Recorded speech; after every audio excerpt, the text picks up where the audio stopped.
We set out on a week-long trip around Central Florida to ride some amazing rail trails. To be close to the trailheads, we'd be staying at state park and state forest campgrounds. So we rented this camper van, a 2019 Winnebago Travato, packed up a week's worth of supplies, threw the bikes on the back, and headed out to our first stop, the Withlacoochee State Trail. This trail is about 50 miles long, but this is our vacation, remember? So we're not riding the whole thing.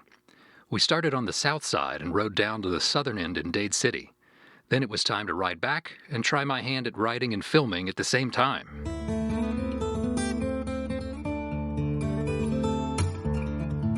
Not too bad, but right about here I realized I'd dropped the camera case somewhere, so we needed to go back several miles looking for it along the side of the trail. We found it. Then we discovered a fantastic benefit of having a camper van with a full kitchen at the trailhead. And since we brought our house with us, decided to stop midway and have sandwiches and beer. Cheers.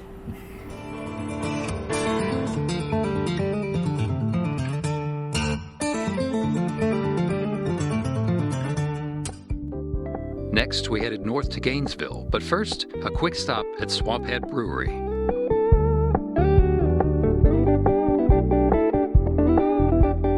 The next morning, we're ready to ride, and Michelle even has her gator socks on. This trail is a straight shot about 15 miles to Hawthorne, then you just ride back. Scraped up the clip, but couldn't get my shoe back in.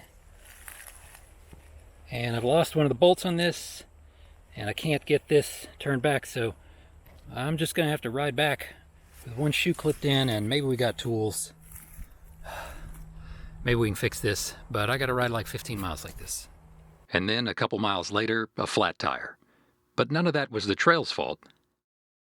We really enjoy the Gainesville-Hawthorne Trail because it's not completely flat. I wouldn't call any of these hill climbs, but it is nice to have a little rolling hill or two, and it's mostly in the shade.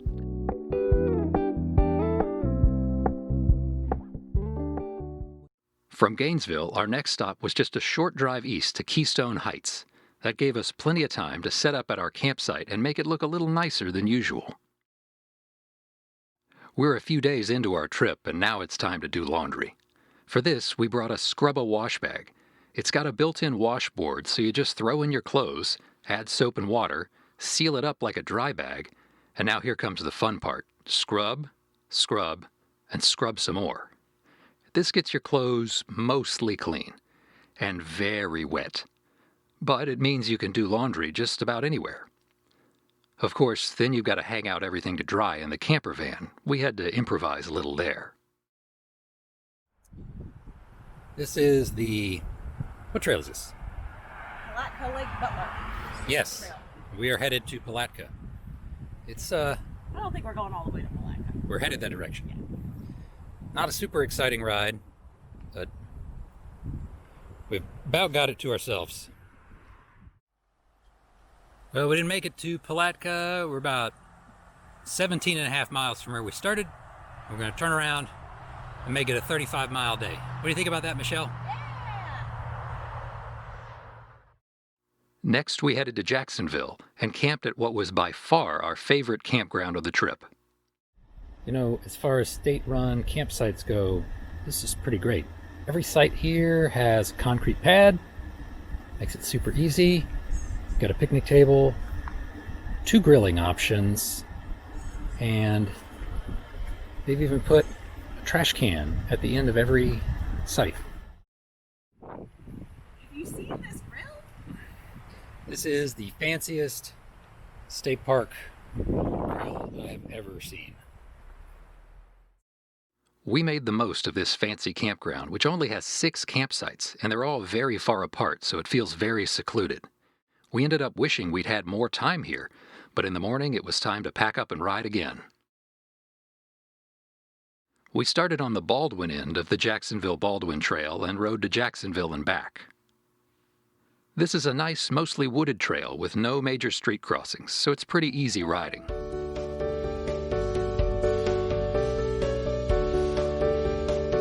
And it had one thing I'd never seen before on a trail: speed limit signs.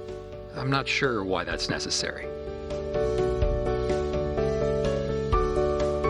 We wish the trail had been a little longer, but it's still a very nice trail. After the ride, we drove to Flagler Beach, where we stopped for a beachside drink and snack before going on to the campground, another state park campground that's right on the water. Every night, we'd make the couches into a big bed. We just put our sleeping bags on top of the cushions, which worked perfectly fine for a week-long trip. It does force you to make up your bed immediately after waking up, though. Our trail for days 5 and 6 was the East Central Regional Rail Trail. This trail is a few connected pieces that make up about 50 miles, so we split it across a couple of days. And by this point in the week, it was starting to heat up. We're about 10 miles in. It's not exactly in the shade, and it's pretty hot today, so stop for a snack. I think we're going to do about 30 today. We're about 15 miles in. I'm going to turn around. We headed out pretty early today, so we could try to beat the heat, and I don't know that we succeeded. It's a hot one. For the next night, we couldn't get a state or county park campsite, so we had to stay at the KOA in Mims. It is a total dump, and the only thing worth showing you is that this old guy on a bicycle shows you to your campsite. We're in the church trailhead. This church here in Mims has set up a trailhead with some free trail parking. We started out heading south toward Titusville, but gave up on that after a few miles. Yeah, we're gonna turn around. It's too slow. You gotta keep crossing streets like every block. And the scenery is non-existent. Let's go that way. North toward Maytown was a much more pleasant ride. This trail has roundabouts every once in a while for no reason. There's nothing out here. Well, nothing except some wildlife.